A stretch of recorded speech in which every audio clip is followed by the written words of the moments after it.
Oui, on est très content d'être en votre compagnie. Merci de regarder le Grand Talk. Bonsoir, Élisée. Bonsoir, Brice. Comment allez-vous? Super bien. Ok. Une semaine qui démarre, c'est vrai qu'elle a démarré hier avec la Pentecôte, mais qui se poursuit en tout cas dans une belle ferveur. Bonsoir Alain, comment allez-vous? J'attendais le moment. Refaites le geste. Ouais, cher, vous êtes témoin. Brice refuse que je m'abreuve quand même. Allez-y, Alain, on vous laisse. Allez-y, je le ferai tout à l'heure. Allez-y, faites-le. Ouais, Bonsoir Alain. Bonsoir. Bonsoir Sarah. Bonsoir Brice, ça va? Bien votre week-end? Super. Le excellent. week-end de Pentecôte, parce que c'est jour férié. On a travaillé hier, c'est vrai, mais bon, pour nos téléspectateurs, c'était bien. Bonsoir à un monsieur, à un homme très spécial, très particulier. Je pense qu'avant la fin de l'émission, on aura l'occasion d'en parler. Mais bon, je préfère vous annoncer les couleurs, parce que déjà depuis minuit, hier, point de sommeil ni de répit pour nous, car il nous le rappelait depuis déjà des semaines. Aujourd'hui, mesdames et messieurs, c'est l'anniversaire de Daouda Coulibaly. Happy birthday. Joyeux Anniversaire, joyeux anniversaire. Merci Brico, Au merci nom à de tous. toutes les équipes, eh bien, on vous souhaite un joyeux anniversaire, Merci, on vous merci, souhaite merci. beaucoup de bonheur. Et puis, c'est peut-être dur de le dire comme ça, mais on est très nombreux à vous aimer. Je sais. Voilà. Et au passage, je Très nombreux d'ailleurs. je tiens à souligner, parce que j'étais à Katiola, je tiens à saluer tous les ressortissants de Katiola qui vous saluent tous et qui vous aiment tous et ils connaissent tous vos noms. Même la nouvelle Sarah qui vient d'arriver, on connaît son nom. Oh, là-bas. À Katiola. Oui. Très, C'est très bien. génial. Merci beaucoup, Daouda. Merci. Vous êtes un vrai globe-trotteur. C'est le cas de le dire. Bon, allez les amis, pendant ce temps à Yopougon, et on va commencer notre émission par ce point, eh bien on évoque une coupure d'eau à Yopougon. J'ai vu le communiqué de la société de distribution de la SODECI, pas 5, qui évoquait un incident sur ces installations, occasionnant ou entraînant une interruption de la distribution d'eau à Yopougon. Sauf que Yopougon est devenu très habitué à ce genre de, permettez l'expression, de pénurie d'eau. Qu'est-ce que vous en pensez, votre point de vue? On a même vu cette vidéo-là d'ailleurs dans le fond où des personnes sont en train de courir après un camion-citerne parce que régulièrement dans certains quartiers, des camions-citernes font l'approvisionnement en eau pour les ménages. Ça craint. Non, en fait, disons que d'abord, avant d'entrer des jeux, Yopougon, même avant même cet incident, souffre d'un déficit en eau potable on parle de 31% au niveau du déficit. Bougez pas, on propose la vidéo à nos téléspectateurs. Voilà. L'eau! L'eau est revenue! L'eau! L'eau sort de la source! L'eau! L'eau coule!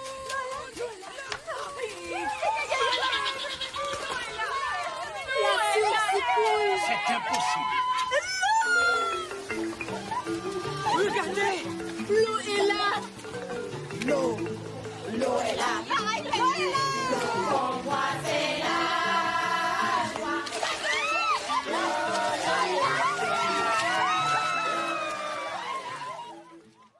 Vidéo amateur, hein, on a remarqué, faites pas attention aux commentaires. Non, mais je Même pense la que chanson les qui va Ivoiriens, il faut, comme on le dit, les Ivoiriens ont le chic de tourner tout en dérision. Mais j'avoue que, comme je le disais tantôt, Yopougon, même avant cette situation, souffre d'un déficit de 31% en distribution d'eau. Et le 25 mai dernier, la fourniture d'eau potable a été perturbée par la nature. Parce que vous le savez, on est en saison des pluies et les eaux de ruissellement ont créé un incident sur un tuyau qui sert à la distribution. Mais selon les sources, pour dire la CIE, c'est cette canalisation, la SODECI, qui en fait, dessert 29% de la population au niveau de Yopougon. Mais pour moi, je vais dire, il faut saluer en fait dans un premier temps, même si certains diront que c'est leur travail, la bravoure des agents de la SODECI qui, de nuit comme de jour, n'ont pas arrêté de travailler pour que l'eau puisse revenir dans le ménage des gens. Deuxième chose, il faut saluer aussi la transparence des autorités municipales et de la SODECI qui, dès le 25, ont tenu à aller à la rencontre des populations pour leur expliquer de façon claire et nette ce qui se passe réellement. Et à l'heure où je vous parle, selon la SODECI, certaines communes ont commencé à recevoir de l'eau, notamment les gens de la cité verte, puisque l'eau ne peut pas venir chez tout le monde en même temps. Je pense qu'actuellement, la situation est en train de rentrer en ordre. D'ici demain ou après-demain, tout sera entré dans l'ordre. Votre point sur la situation, Sarah? Je trouve que cet incident est assez malheureux, mais j'ai l'impression que ce ne sera pas un cas qui restera malheureusement isolé ou exceptionnel pour plusieurs raisons. La première, c'est que, alors il y a une certaine densité dans certaines communes plus que dans d'autres. C'est le cas aussi de Yopougon, mais il y a d'autres quartiers aussi qui sont similaires. Et comme tu l'as noté, Daouda, l'insuffisance de la production d'eau potable par rapport à l'accroissement de la population, c'est un véritable problème auquel il faut répondre. Mais il n'y a pas que ça, il y a aussi, je pense aussi, les infrastructures hydrauliques qui sont vieillissantes.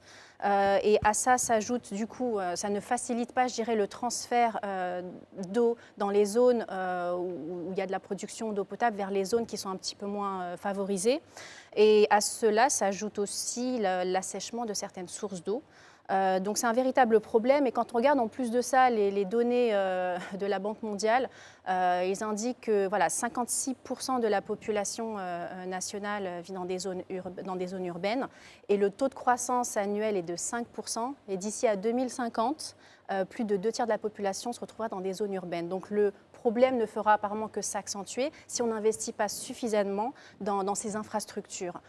Donc voilà, il y a eu ce plan de la Banque mondiale, cet investissement de 150 millions de dollars qui avait été annoncé en 2019-2020. Malheureusement, je ne pense pas que ce sera suffisant car il est assez concentré dans les villes à l'intérieur du pays, pas forcément à Abidjan. Mais bon, Dieu merci, il y a un peu plus d'eau de disponible et surtout la distribution est meilleure que dans d'autres villes. Mais il y a aussi le problème de l'assainissement qui n'est pas du tout suffisant.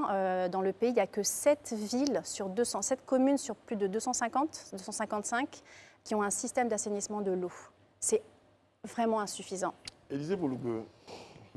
Daouda l'a dit, hein, je suis entièrement d'avis avec lui lorsqu'il dit que la situation de l'eau, c'est vrai que cet incident-là, certainement, je dirais un peu la goutte d'eau qui a fait déborder le vase et qui a permis peut-être que les caméras soient braquées sur cette situation. Mais la question de l'eau, depuis un moment, quand même, devient un peu récurrente.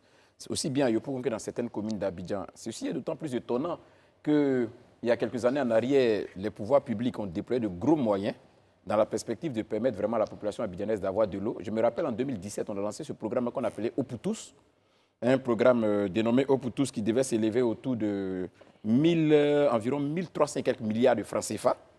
Je crois que 6 ans après, il est quand même bien qu'on nous dise à quel niveau, l'eau n'est pas pour tous. qu'on nous dise à quel niveau vraiment ce programme-là est arrivé et qu'on puisse quand même faire un audit pour savoir, non pas parce qu'on estime que les choses n'ont pas été faites dans les règles de l'art, non, mais pour voir si éventuellement il y a les objectifs ont été atteints. Voilà, si les objectifs n'ont pas été atteints, comment est-ce qu'on les calibre pour pouvoir véritablement les atteindre? Je crois que c'est quand même important qu'on y arrive. Parce qu'un pays de la trempe de la Côte d'Ivoire, avec des objectifs tels que ces objectifs qui nous permettront d'être un pays à revenu intermédiaire moyen, d'ici 2030, ce n'est pas admissible qu'à 7 ans de l'échéance de 2003, on soit encore en train de courir derrière ces situations d'eau. Je crois qu'à ce niveau-là, il y a quand même des efforts à faire. Franchement, il y a des efforts à faire et c'est important que je n'aurai pas la prétention de dire qu'on veut donner des directives au pouvoir public parce que j'estime quand même qu'ils ont suffisamment d'experts qui savent ce qui est prioritaire.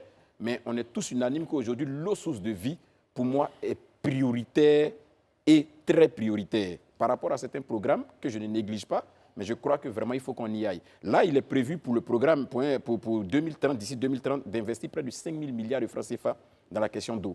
C'est dit qu'aujourd'hui, c'est une véritable préoccupation. Et il est important que, franchement, tout le monde et les pouvoirs publics en premier se penchent sur cette question-là et que la question, ces images qu'on voit où des Ivoiriens ont des seaux sur la tête en train de courir en pleine ville, dans une capitale comme la Côte d'Ivoire, ce soit des images qu'on ne voit plus. Ce n'est pas normal. En 2017, donc, vous évoquiez donc, le programme Eau pour tous. 200 milliards, hein, pour être précis, 200 milliards pour améliorer donc, la desserte d'eau à hauteur donc, de 95%, c'était d'ici 2020. Donc, de 2017 à 2020. Plus de 20 000 pompes villageoises, 220 châteaux d'eau dans des sous-préfectures et la mise en place donc, de projets structurants dans le secteur de l'eau. 31 régions donc, du pays devaient être donc, touchées par ce programme Eau pour tous. Ben, visiblement, on est loin des 95%. On n'est pas toujours en train de résoudre des problèmes en Côte d'Ivoire. Oui, évidemment, lorsque tout cela n'est pas le résultat d'une stratégie qui est faite sur la durée, l'accès à l'eau est un impératif social. Hein. Quand on voit ces images à Yopougon, on se demande bien si Abidjan est dans une région désertique, alors qu'on est quand même entouré de lagunes, voilà, et tout le pays est parsemé de cours d'eau, de fleuves et autres.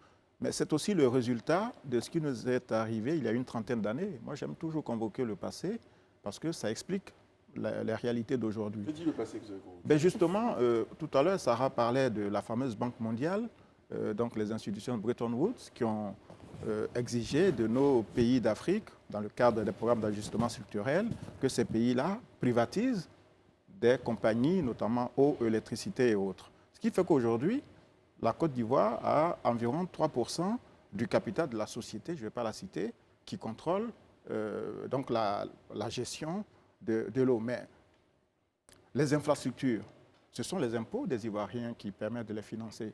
Quand on parle de la Banque mondiale qui prête de l'argent, ce n'est pas gratuit. Donc ce sont des fonds publics financés par les impôts des Ivoiriens qui permettent au gouvernement de faire ces efforts qui ont été soulignés par Élysée. Et je pense qu'il faut peut-être réfléchir à un nouveau modèle qui permette que l'accès à l'eau soit, si ce n'est gratuit, mais en tout cas facilité. Voilà, on ne peut pas comprendre qu'Abidjan, qui est quand même entouré de lagunes, De plusieurs bassins, voilà, on en arrive à manquer d'eau. Et puis, le coût même de l'eau dans les foyers, on voit souvent les factures, hein, même s'il y a des tarifs sociaux, mais beaucoup de familles se plaignent de ce que les tarifs sont hyper élevés. Quand vous avez une société qui est là uniquement pour gérer, donc pour facturer, La distribution. alors que c'est l'État, là on voit à l'image là, ces canalisations, c'est l'État qui finance tout cela. Voilà, donc quelque part, il faut effectivement l'audit, savoir exactement où est-ce qu'on en est depuis 30 ans, et puis également envisager les pistes qui nous permettent d'éviter ce genre Alors justement, en termes de perspective, en termes de pistes, est-ce qu'on n'est pas en train de, est-ce qu'on ne devrait pas regarder sérieusement du côté d'une forme de libéralisation du secteur? Mais moi, je ne pense pas qu'il faut aller au niveau de, forcément même déjà de prime abord, au niveau de la libéralisation.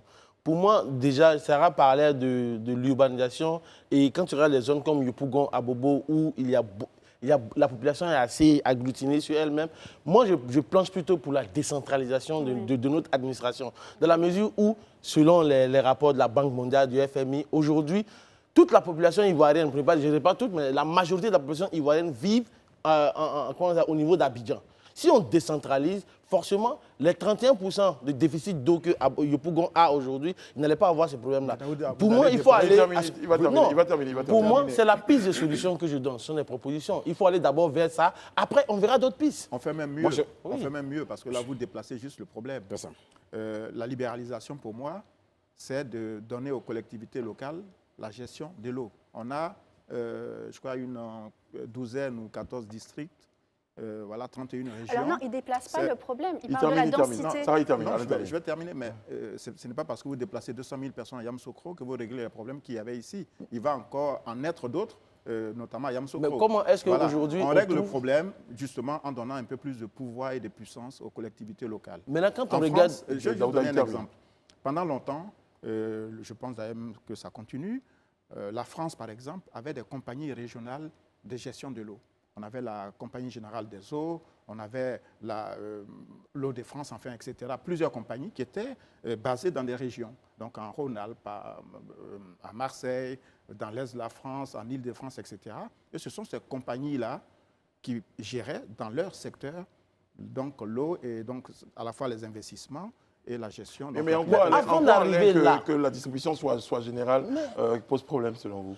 Et qu'il faille, par exemple, imaginer le fait que cette distribution. Je pense que je pourrais parler. Le fait que l'eau soit gérée par une compagnie privée, je pense qu'il y a une part de souveraineté qu'on enlève à notre pays. Voilà. L'eau est une ressource indispensable et essentielle à la vie des humains et d'une nation. C'est important, on ne peut pas céder cela. Donc si on donne plus de pouvoir aux collectivités locales en les dotant de moyens, je pense qu'on peut... Ça n'a Moi, pas, en pas fait, toujours été J'ai mon point, Daouda, Sarah et...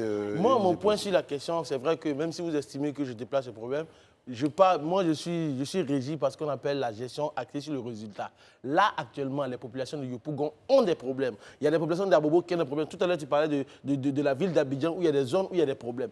Mais pour régler, il faut d'abord régler le problème qui est là maintenant. Mais moi, je vais vous poser une question. Voilà. Comment vous réglez le problème de faire déplacer 1 million de personnes Non, mais d'Abobo à justement, Yamoussoukro? parce que si aujourd'hui, si vous vous rappelez bien, il parlait de convoquer l'histoire. Je vais convoquer l'histoire. Sous Laurent Gbagbo, même avant que le président Ouattara n'arrive, on parlait de délocaliser la capitale à Yamoussoukro.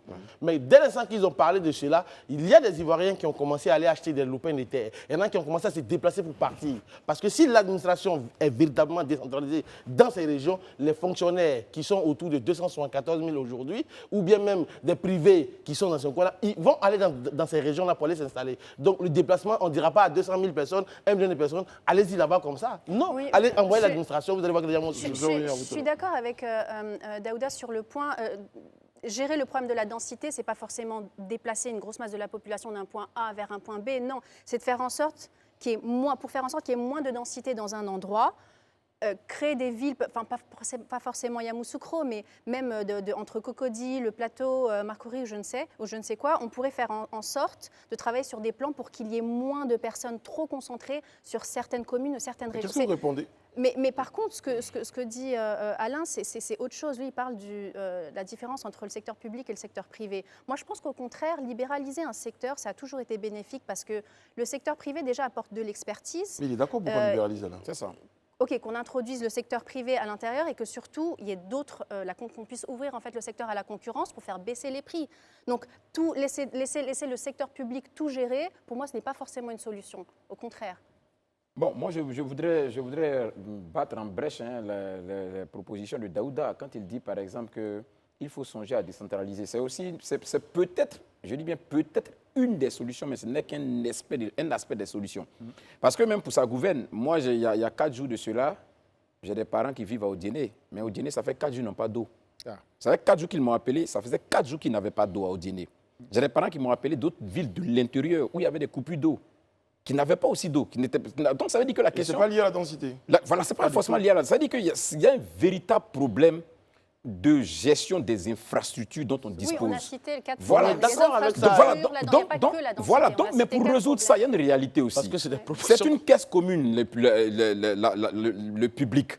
Il a beaucoup de priorités en même temps, il ne peut pas tout faire. C'est ça. D'où la nécessité de libéraliser certains secteurs qui sont des secteurs vitaux. Oui. Ça permet déjà d'avoir de nouveaux acteurs dans le milieu. Ceux-là vont investir dans les infrastructures et dans tout ce qui existe pour permettre que les unités de production soient beaucoup plus efficaces et fassent face à ces pénuries-là. Donc c'est important. Je ne suis même pas en train de dire quelque chose de nouveau. Toutes les théories économiques s'accordent là-dessus, sur la nécessité de la concurrence. Même le chef de l'État, dans un de ses discours, je me rappelle, c'était en 2019 ou 2018, je ne sais plus, qui a dit que très bientôt, il y avait même cette question même d'électricité, d'eau, il a dit qu'on allait libéraliser le secteur. C'est le président qui l'a dit. Mais pourquoi il le dit? Parce qu'il sait que c'est une solution, c'est une voie. Mais la Peut-être décentralisation que, aussi est une autre solution. je viens, peut-être que jusque-là, pourquoi pas? certaines choses sont entrées en ligne de compte. On n'est pas allé vers ça dans le délai qu'on a voulu, mais je crois qu'inexorablement et substantiellement, on est obligé d'y arriver. Ça, il n'y a vraiment pas d'alternative. Si on veut sortir de ce schéma qu'on est en train de voir, ça ne peut plus rester à la seule solde du pouvoir public ou bien à la seule solde d'une entité privée qui, elle, aura la même issue là. Très bien. Alors, on va progresser sur le débat avec vos différentes propositions. On a compris, on a établi un certain diagnostic. En tout cas, on va dire le fameux Yako donc, à ces populations-là. Il faut le dire quand même qui vivent quasiment le martyre. Quelqu'un disait sur nos pages des réseaux sociaux, 3 jours sans eau, c'est infernal. Et je pense que l'État. Je l'ai aussi... même expérimenté dans mon quartier et je n'ose même pas penser ça ou souhaiter ça à quelqu'un d'autre. Quoi. Ouais. J'espère que En tout cas, il y a des efforts qui sont faits. Et puis, bon, on est content qu'il y ait progressivement donc, le retour de l'eau à Yopougon. Et on espère que ça va se normaliser. Si demain ou après-demain, ça tout rentre en ordre. Très bien. Bon, alors, les amis, on va évoquer notre deuxième point, le point politique. On évoquait il y a quelques jours la mise en place de la sentinelle antifraude électorale, un organe du PPACI qui a à sa tête Maître Abiba Touré, qui donnait une conférence de presse, qui a donné une conférence de presse aujourd'hui. À l'ordre du jour, eh bien, elle évoquait certains dysfonctionnements, certaines irrégularités constatées donc au niveau de la liste électorale. On va les évoquer, on va évoquer quelques points. La présence de mineurs sur cette liste électorale, des personnes décédées sur cette liste électorale. En tout cas, elle tenait à faire un point. Il y a également, forcément, vous me direz, la question de la radiation du président Laurent Gbagbo et bien d'autres de cette liste électorale. Comment vous analysez cette conférence de presse? Je vais commencer par Alain Toussaint. Oui, écoutez, il y a, je pense, une dizaine de jours, le PPACI avait annoncé la création d'un organe interne qui s'appelle SAFE, Sentinelle Antifraude Électorale. Et justement, la première conférence... Dans le droit de l'ISAF. Oui, c'est ça, SAF ou SAFE, qui a dit, bon, clean, quoi.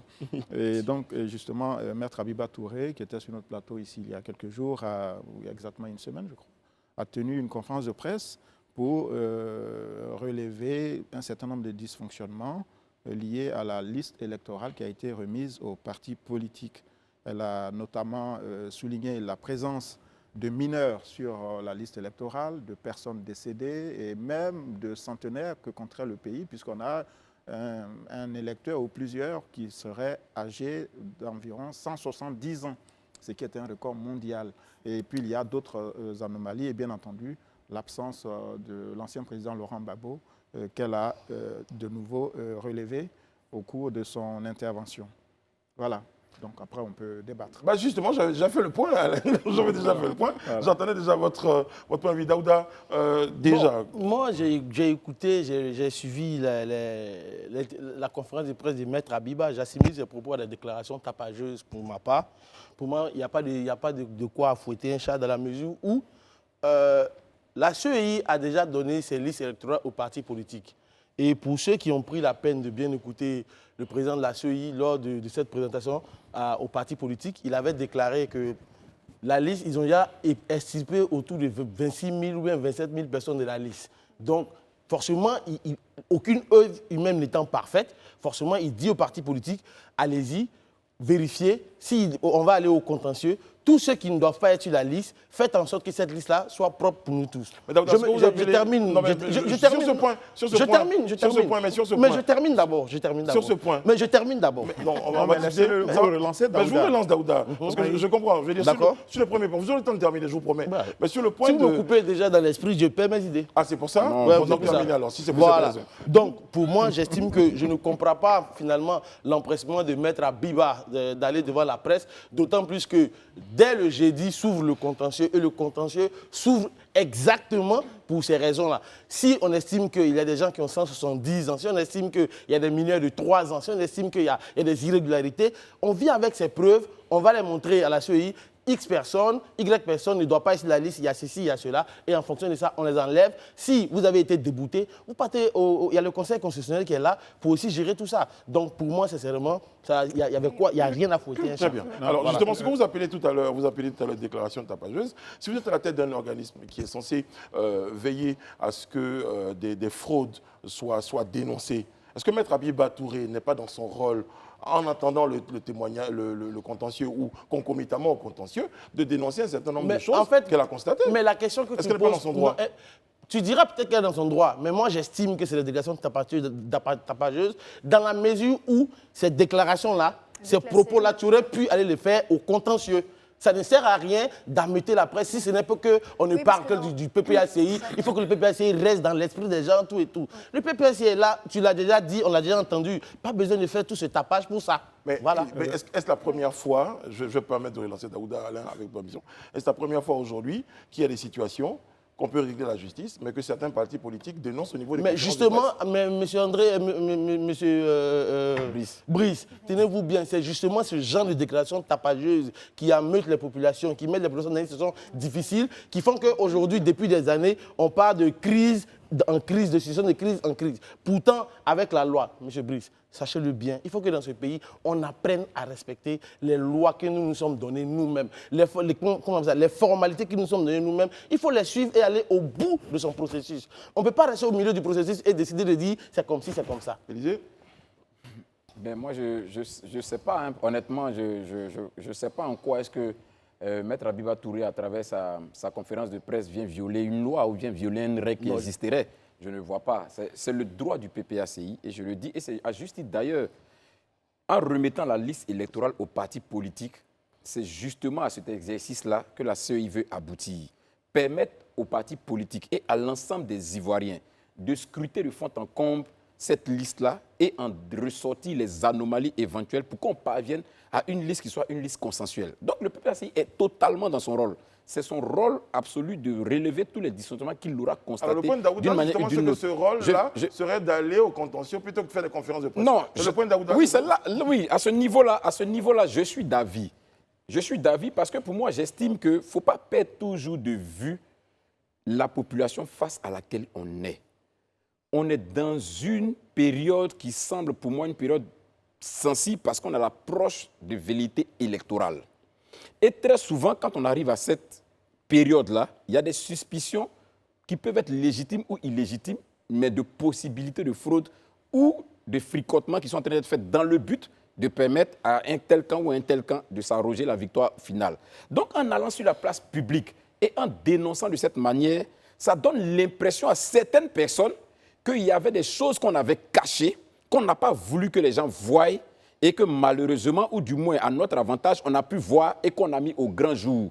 Non, justement, vous donnez la liste, c'est parce qu'on estime que la CEI n'a pas toute l'expertise ou bien toute la connaissance des dysfonctionnements qui peuvent exister sur une liste qu'on met à la disposition. Donc, c'est votre rôle de le constater, vous relevez ce qu'il y a à relever et puis on va à la CEI, on fait nos observations. Voilà ce qu'on a constaté avec les preuves à l'appui, c'est normal. Mais quand on le met dans un cadre de conférence de presse, comme je le dis, on est très souvent responsable de ce qu'on dit, mais on n'est pas responsable de comment les gens peuvent comprendre. On sait généralement dans les populations que dès on est dans une phase où il y a la tension. Ça, c'est des choses qu'on va dire demain, bon, il y a une volonté, on a constaté sur cette liste, elle est dans son droit, hein, en tant que juriste, elle dit voilà une dysfonction qu'on a constatée, c'est normal. Mais je ne garantis pas que celui qui est assis quelque part à taper Gué là-bas, là, il est compris dans ça, là, qu'elle est en train de faire son rôle parce que la CEI lui donne mandat de le faire. Lui, il peut voir qu'il y a une volonté de la CEI de tricher que Maître Abiba vient de relever. C'est là le risque, en fait. C'est pourquoi j'estime que c'est bien et c'est normal pour eux de révéler tous ces trucs. Mais après, c'est de s'approcher. Merci, j'ai Sarah et Alain. Merci. Oui, je pense que c'est le risque en fait qu'on puisse se dire, voilà, de ce qu'on comprend de cette conférence ou d'autres futures d'ailleurs, c'est que la CEI ne joue pas son rôle. Je pense que c'est la crainte et je le partage avec Élisée. Mais dans ses arguments aussi, j'ai cru comprendre que ce qu'elle disait, c'est que pendant la période de contentieux qui est de 10 jours, on n'aura pas suffisamment de temps ni même les moyens de vérifier toutes ces listes en fait.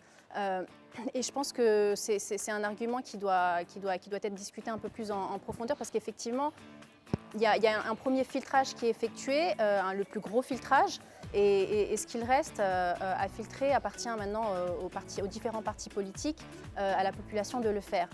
On n'a certes pas les mêmes moyens et que un nombre de jours assez limité, mais il me semble que cette période peut être aussi étendue. Alors, je vais vous regarder parce qu'on doit aller au JT, mais l'une des questions qu'on va se poser, ce n'est pas du rôle de la CEI de retirer par exemple les morts, mais il revient donc aux parents des personnes décédées de retirer leurs morts. Et ça, je pense que c'est le contentieux qui le permet. On aura l'occasion de revenir sur ce point et sur cette question-là. Alain, tout ça est un point important, donc on va le garder. À tout de suite.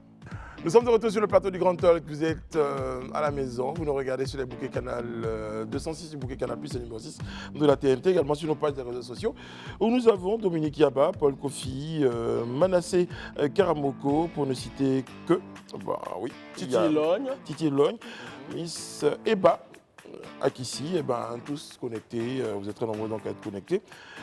Et j'oublie pas de dire également bonsoir à une fidèle téléspectatrice, une fan du Grand Talk, Dr Akmeles, qui nous regarde tous les soirs.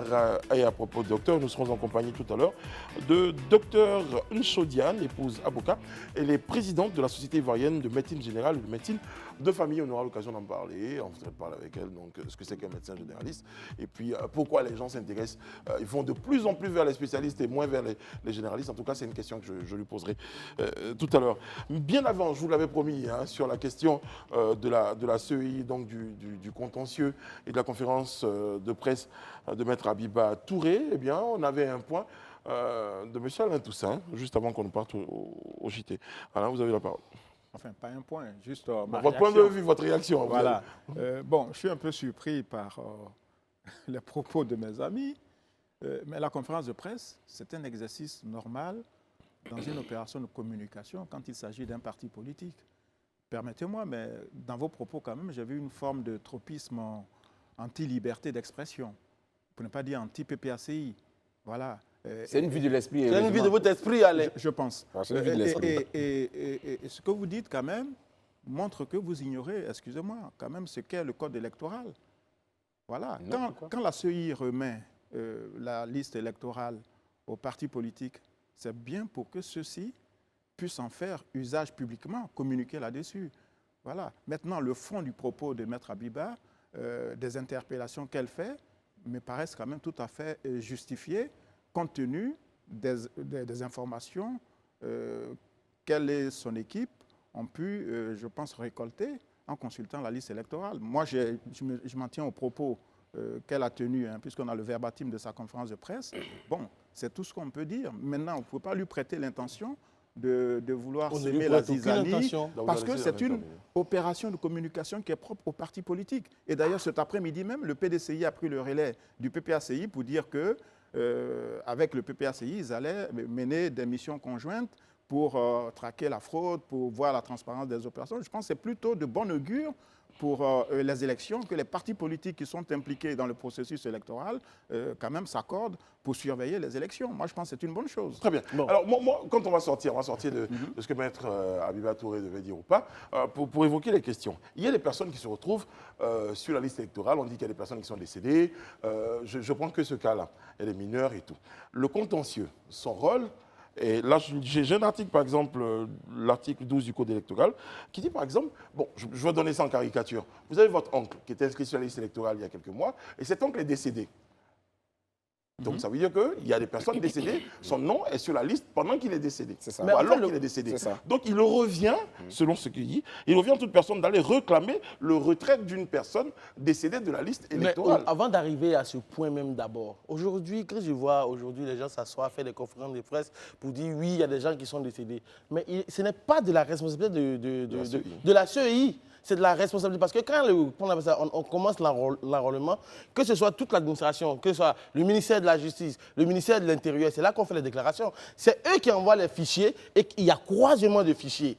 Et c'est dans ce contexte-là, justement, que ceux qui n'ont plus leurs droits civiques et politiques sont retirés. Et pour ceux qui sont décédés, si la CEI n'a pas reçu ces documents, comment voulez-vous qu'ils s'élèvent, ils s'arrogent le droit de retirer des gens, même si... Je ne sais même pas s'ils sont vivants ou morts, je ne sais pas. Alors, comment ça se fait? Daouda, c'est bien, moi j'aime ce type de propos, mais ça veut dire que finalement, les CEI locales ne font pas leur travail, parce que ces institutions-là qui sont délocalisées, leur mission aussi, c'est un travail de veille. Aller à l'état civil de la ville pour savoir, parce que justement, on a un registre quand même des décès, savoir ceux qui sont décédés. Je pense que ça peut être la mission. On n'a pas forcément besoin que le ministère de l'Intérieur ou de la Justice transmette à la CEI un certain nombre d'informations. Il faut être proactif. Ou peut-être dans l'autre sens, demander aux collectivités locales de communiquer. Et c'est justement pour cette raison que le communiqué dont vous parlez, le communiqué conjoint du PPACI et du PDCI, ils disent dans ce communiqué, ils appellent toute la population, les populations de ces régions-là, à aller vérifier ces listes. C'est public, tout le monde peut voir. S'il y a quelqu'un de votre région qui est décédé, quelqu'un qui n'a pas le droit d'y être, dites avec les preuves, on le ressort. Mais moi, je ne sais pas, je ne vois pas l'intérêt de faire tout ce tapage médiatique en ce moment pour ça. Et ce n'est pas une privation de liberté d'expression, M. Alain. Il n'y a pas de tapage. D'ailleurs, tout à l'heure, vous disiez que c'est le Conseil constitutionnel qui allait peut-être... Non, le Conseil constitutionnel ne se prononce pas sur les élections municipales. Le Conseil constitutionnel se prononce sur les législatives et sur la présidentielle et sur les élections sénatoriales. Voilà. Là, à la limite, il y a le Conseil d'État, donc administration, voilà, qui peut peut-être se prononcer. Mais une fois encore, Daouda, M. Daouda, reconnaissez le droit aux organisations politiques d'avoir droit à la parole et de s'exprimer sur les sujets. Mais Je suis Élisée, d'accord avec vous, Élisée, mais là où voilà. je suis pas, là où je suis, mais voilà, s'il je vous plaît, termine. non, Là non, où vous n'allez pas terminer, Daouda, je vous promets, je vous promets. Non, mais Élisée l'a dit, c'est injuste. pardon, Mais pour surtout lui, quand Sarah, même. bon, Sarah également. On a fait le tour de la question, on avait promis quelques Non, minutes c'est pour pas- permettre de faire un point, parce qu'on peut en débattre toute l'année. Je vais permettre donc à notre invité, parce qu'on a une invitée, s'il vous plaît. Enfin, au moins jusqu'aux élections. Sinon, le point d'haleine nécessitait vraiment des réactions. Et j'en ai beaucoup je sais d'ailleurs. que vous avez, je sais. On ne pourra pas répondre et résoudre toutes les questions. Docteur Moucho nous rejoint à présent sur le plateau du Grand Talk. Je rappelle, vous êtes présidente de la Société ivoirienne de médecine générale et médecine de famille. Avec vous, on évoquera la question des défis de la médecine générale et de la famille en Côte d'Ivoire. Merci d'être ce soir sur notre plateau. Bonsoir, docteur. Bonsoir, monsieur. Alors, justement, nous, on va à l'hôpital, nous, on voit le médecin. Donc, on a su par la suite, en tout cas, qu'il y a des médecins généralistes, il y a des médecins de famille. C'est quoi la différence? Et puis après, il y a des spécialistes. Comment se définit donc un médecin généraliste? Bon, bonsoir à tous. Bonsoir. Le médecin généraliste, c'est un praticien polyvalent qui est capable d'identifier et de traiter toute pathologie selon les signes que présente son patient. Très bien. Et donc, pour le process, on passe d'abord, de plus en plus, les gens, on va directement chez le spécialiste parce qu'on se dit dans des maux de dos, on passe rarement par le généraliste. C'est ce qu'il ne faut pas faire. En fait, c'est une grande erreur. Ok. Parce que, à la base, quand on est malade, la première personne qu'on voit pour un système de santé qui se veut performant, c'est le médecin généraliste. Il est à la première ligne. C'est lui qu'on vient voir. Et c'est lui qui oriente. Il fait, il soulage, il traite souvent, il met des traitements. Et s'il ne peut pas, il oriente. Sans orientation, on ne va pas voir un spécialiste. À l'exception peut-être des pédiatres pour les enfants, enfin peut-être que même ophtalmo. Pédiatre, c'est le généraliste des enfants. Oui. Ah ok, je pensais que c'était un spécialiste. Voilà, voyez. c'est une Ok. spécialité, mais en français courant, c'est le médecin généraliste des des enfants. D'accord. Mais combien de temps aujourd'hui on peut passer chez un général? Parce qu'il m'arrive, je ne vais pas donner le nom de l'hôpital, au passage, je salue mon docteur Caleb, qui est très bon. Mais j'ai vu un docteur qui a failli me tuer. Parce que, oui, permettez-moi de le dire, il m'a prescrit des médicaments pendant longtemps. J'étais sous ce traitement, mais il ne m'a pas orienté. Parce que j'ai tellement duré avec lui que finalement, j'ai été voir un autre généraliste qui, lui, m'a orienté chez un spécialiste. Très bien. C'est pour ça que la Société ivoirienne de médecine générale est venue. Parce que pour être un bon médecin, il faut être formé. Et nous allons mettre l'accent sur cette formation. Parce qu'on s'est rendu compte, effectivement, ça peut arriver. Je ne dis pas que je ne mets pas en doute vos propos, parce que je ne parlerai jamais mal de ma corporation. Comme vous tous, jamais je ne parlerai mal de ma corporation. Mais je dis, il faut qu'on mette l'accent sur la formation. Et donc, on s'est rendu compte, comme je l'ai dit, qu'on n'avait pas un cadre scientifique de recherche, de formation et de partage des données. Ça, c'était le problème de la médecine générale. Et vous êtes parti voir un médecin, il vous a traité, il vous a mis sur un traitement, parce que ce traitement n'a pas marché. Il y a un suivi, parce que la médecine générale, elle fait le suivi durable. Elle assure le bien-être et elle assure les soins. Donc, je me dis, le médecin vous a donné le traitement, peut-être qu'il vous a donné un rendez-vous que peut-être vous n'avez pas suivi. On peut vous reconnaître surtout que le médecin voilà. généraliste, ce n'est pas un conseiller d'orientation. Ce n'est pas un conseiller d'orientation. Voilà. Il Merci traite d'abord beaucoup. le mal. Il traite le mal. Il traite le mal. Si on traite le mal sur 1 mois, 2 mois, j'ai toujours mal, je souffre. Moi, j'ai besoin de Il solutions. doit vous orienter. Mais ce qu'il n'a pas fait. Mais mon cher Mais Daouda, est-ce que vous êtes parti? Est-ce que moi je veux voir, est-ce que je ne mettrai pas toute la faute sur le médecin généraliste? Je veux savoir si vous avez bien pris vos médicaments. Oui, j'ai bien pris mes médicaments, je vous assure. Je ne suis pas passé à Roxy, ne vous inquiétez moi j'ai une pas. question. Est-ce qu'il n'y a pas eu des situations où des gens sont allés voir des spécialistes et que le spécialiste, lui qui est spécialiste, n'a pas pu résoudre un problème? Si, très bien. Il y a eu des... Moi, j'ai reçu une patiente, je ne vais pas mettre l'accent sur moi seulement, j'ai reçu une patiente qui avait une toux nocturne, qui allait voir le pneumologue, parce qu'elle ne passait son temps qu'à tousser. Et le pneumologue lui a fait un BK crachat, quelque chose qui est normal, hein, puisqu'elle toussait depuis longtemps. Un BK crachat, une radio pulmonaire, un scanner thoracique. Il n'a rien trouvé. Il lui a dit vraiment, je ne sais pas, vraiment. Donc, il y a un ami qui lui a dit, va voir un généraliste. Et viens me voir à l'hôpital. Donc, voilà, très bien. Et viens me voir à l'hôpital. Je me rends compte dans l'interrogatoire qu'elle a un reflux gastro-œsophagien qui fait une fausse route au niveau des bronches, qui va réduire le calibre des bronches. Et c'est la réaction. La toux, c'est une réaction pour éliminer ce qui est dans les bronches, parce que les bronches ne doivent pas avoir des liquides dedans. Donc c'est une réaction. Je lui ai demandé une fibroscopie, elle a fait la fibroscopie, elle est guérie. C'est faux que le pneumologue n'est même pas identifié. Voilà, le pneumologue n'a pas... Parce que lui, c'est ce que je dis, si on continue à aller voir les médecins spécialistes, on va se retrouver dans un système de médecine verticale qui est centré seulement sur les organes. Et quels sont les principaux défis aujourd'hui de la médecine générale en plus de ceux Très déjà bien. mentionnés? La médecine générale, les défis, ce que nous voulons en ce moment en Côte d'Ivoire, c'est de valoriser le médecin généraliste. Parce que le médecin généraliste n'est pas n'importe qui. Le médecin généraliste, il est polyvalent. Il traite tout. Que ce soit un vieillard, que ce soit un enfant. Moi, ma première affectation était à Séguéla dans un service de gynéco. J'étais très à l'aise. J'allais au bloc opératoire en tant que généraliste. Donc, c'est pour vous dire que le médecin généraliste n'est pas n'importe qui. Il faut d'abord déjà le valoriser, qu'il sache son importance dans le système sanitaire. Parce que c'est ça aussi. S'il ne connaît pas son importance, il sera difficile pour lui de travailler à l'aise. Ça, c'est un.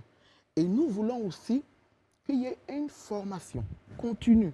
Parce que quand il y a des médecins qui sortent, ils soutiennent, c'est vrai que maintenant, l'affectation ne dure pas. Hein. Au bout de 6-7 mois, on affecte. Avant, c'était 2 ans, on attendait 2 ans. On affecte, mais le médecin, le temps de sa soutenance jusqu'à son affectation, qui le prend en charge? La médecine, c'est une science, elle est dynamique, hein, elle évolue. Mais vous parlez de mettre en valeur les médecins généralistes. Est-ce que quelque part, le fait que les médecins généralistes soient sous-estimés, est-ce que ce n'est pas d'abord en votre sein? Parce que quand on va dans les hôpitaux, on arrive, le neurologue, il est dans son coin, il reçoit qu'un seul jour, X personne est dans son coin, tranquille, il a un seul jour. Mais vous, tous les jours, vous êtes là, aux urgences, à faire le tri. Est-ce que ce n'est pas ça qui pose problème? Mais c'est ça, c'est le meilleur médecin. Encore heureux. On fait la prise en charge, on fait les premiers soins. Et ça, c'est le meilleur médecin. Parce qu'on est là tout le temps, on est disponible. C'est de la médecine de proximité. C'est pour les personnes qui n'ont pas d'argent. Moi, je n'ai pas d'argent, je vais à l'hôpital, je me soigne à 1000 francs. C'est pas parce que je me soigne à 1000 francs chez le généraliste que le généraliste n'est pas un médecin. Au contraire, on doit être fier et heureux de pouvoir avoir des soins à ce prix-là, des compétences de médecin, parce qu'on a tous fait la même formation et après, ils sont allés se spécialiser. Mais nous, on est là, on est polyvalent. Alain? Madame, pour autant, il semble qu'il y ait une pénurie de médecins généralistes, que beaucoup préfèrent les spécialisations plutôt que d'être un peu sur ce chemin-là. Donc, comment vous faites face à ce défi, à ce problème? C'est une très belle question. Effectivement, depuis des années, on a des médecins qui ont des généralistes, parce que dès que tu sors, on t'a fait comme généraliste. Et les gens ont tendance à se spécialiser parce qu'effectivement, il y a une lutte à reconnaître la spécialité et être payé par la fonction publique. Donc les gens se disent, bon, je vais à la fonction, je vais prendre ma spécialité et je vais avoir plus d'argent. C'est vrai que c'est difficile. Et donc, notre combat, c'est que si cette médecine générale est valorisée et qu'elle est prise comme une spécialité, comme en France, comme au Maroc, comme en Suisse, les médecins généralistes seront plus aptes à faire la médecine générale et l'accessibilité aux soins primaires il n'y aura pas une réduction, ça sera une meilleure accessibilité aux soins primaires et ça sera adéquat puisque je suis formé. Donc, je fais une prise en charge adéquate. Les chiffres, rapidement, pardon. Combien de médecins généralistes en Côte d'Ivoire? Je ne peux pas vous donner effectivement les chiffres parce que quand je suis rentré à l'Ordre national des médecins de Côte d'Ivoire, pour prendre ces chiffres, tous les médecins qui sont enregistrés, je vais dire que peut-être 80% sont enregistrés sur le nom de généralistes. Après, quand ils font la spécialité, après, il faut revenir se réinscrire, tout ça. Quand j'ai pris le truc, c'est près de 80%, alors que sur le terrain, ce n'est pas ça. Madame, quand vous parlez de « il faut valoriser le médecin généraliste », à qui vous adressez en réalité? Parce que je sais qu'il y a quelques mois en arrière, disons 2 ou 3, où le gouvernement a pris une décision de reconnaître un certain nombre de spécialités et ceux-ci désormais seront pris en compte par la fonction publique. Est-ce que c'est parce que c'est en vertu un peu de cette considération-là que vous demandez aujourd'hui qu'on puisse considérer le généraliste? C'est à qui vous adressez au juste? C'est vrai qu'on s'adresse à la population pour comprendre que nous sommes aussi médecins. Ce n'est pas forcément parce que le gouvernement veut reconnaître ça que nous sommes là, non. Le problème, si on y prend garde, il n'y aura pas de respect de la pyramide sanitaire. Je vous mets un exemple. On va à l'hôpital, il n'y a pas de médecin généraliste. On prend rendez-vous pour aller voir un spécialiste. Et si le mal que tu as, ce n'est pas un mal, je n'ai pas de quoi, excusez-moi, tu vas, il y a le cardiologue qui est là. Tu dis, tu as mal au dos. Mais le cardiologue te dit, va voir ton rhumato. C'est ça. Il te remet. Donc, nous, les médecins généralistes, on veut que la population sache que nous sommes médecins, ça c'est à part entière, et que si le gouvernement veut reconnaître ça comme une spécialité, c'est une très bonne chose. C'est notre combat. Mais nous voulons qu'il y ait des personnes, des médecins qui s'intéressent plus à la médecine de proximité, parce qu'on est dans un pays où près de la moitié de la population vit sous le seuil de pauvreté. Mais cette activité-là, ou bien cette sensibilisation, je pense qu'elle doit être faite à la base. Est-ce que ce n'est pas dans les UFR de médecine que cette sensibilisation doit être faite? Si, c'est notre combat. Nous, on veut déjà, c'est ce qu'on a dit au ministère, si déjà il y a une formation pour des personnes qui sont en soutenance de thèse, déjà une formation continue, ils vont comprendre déjà l'impact que ça aura déjà quand ils seront affectés. C'est vrai, il y a le module de médecine, comment je vais dire, de santé publique qui joue un peu dessus, qui nous essaie de nous briefer dessus, mais ce n'est pas suffisant. Moi, j'ai une question, docteur. Fondamentalement, qu'est-ce qui pousse quelqu'un à vouloir être spécialiste plutôt que médecin général? Pourquoi on préfère être spécialiste que médecin généraliste? Est-ce qu'il n'y a pas, parce qu'il n'y a pas un peu plus d'argent là-bas que chez vous? Effectivement, il y a plus d'argent, ça c'est clair. Il y a plus d'argent. Mais quand tu dis que tu es général, on dit « Ah, tu es généraliste ». Voilà ce qu'en Afrique, on dit quand tu dis « Ah, tu es généraliste ». Mais le médecin généraliste, il n'est pas là. C'est un stéréotype, en fait. Voilà, votre système sanitaire n'existe pas. Votre pyramide sanitaire n'existe pas. Votre système sanitaire, ce n'est pas la peine, il ne doit pas marcher. On voit déjà en France. Vous êtes le parent pauvre de cette pyramide-là, finalement. Très bien. Mais on accepte d'être le parent pauvre. Moi, je suis tellement fier d'être médecin. Je ne peux pas changer pour quoi que ce soit. J'ai passé 4 ans au service de chirurgie. Je peux même opérer. Mais j'ai choisi la médecine générale. Je ne sais pas. Je rencontre beaucoup de gens. On ne prend pas seulement que les soins. On prend le bien-être du patient. C'est la totalité, la globalité. Le patient, on le prend en globalité.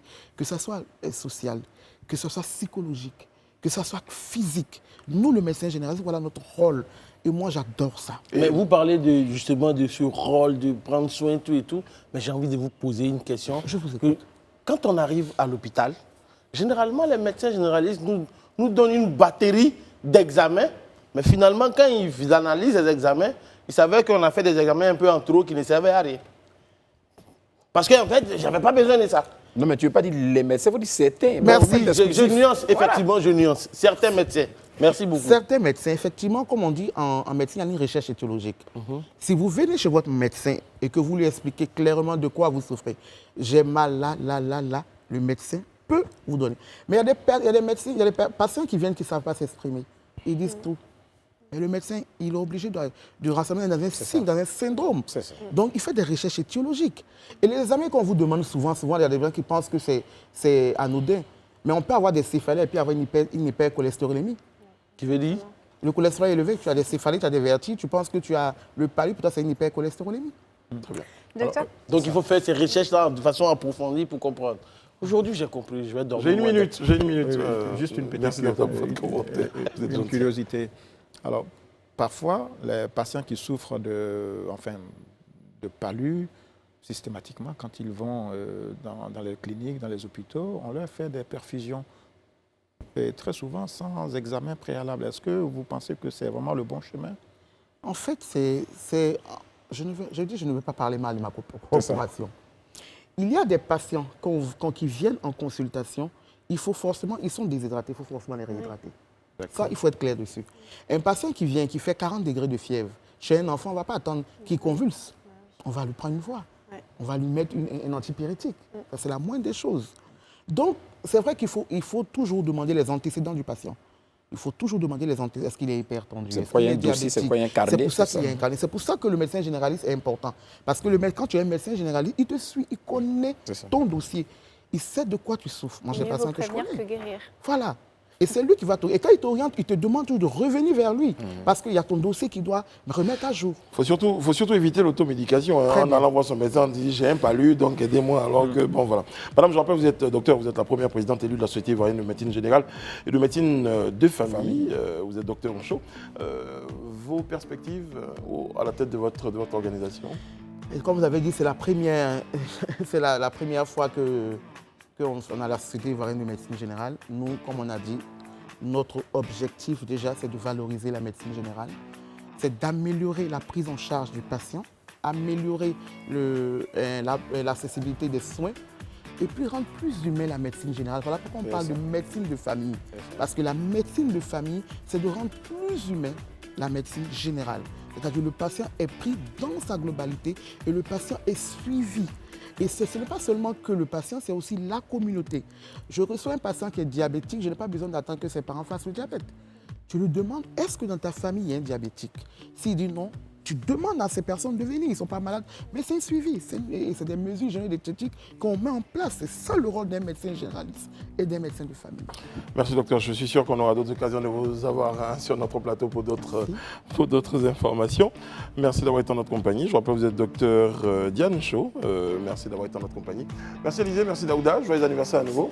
Merci Alain, merci Sarah, merci à toutes les équipes techniques et éditoriales qui se joignent à moi.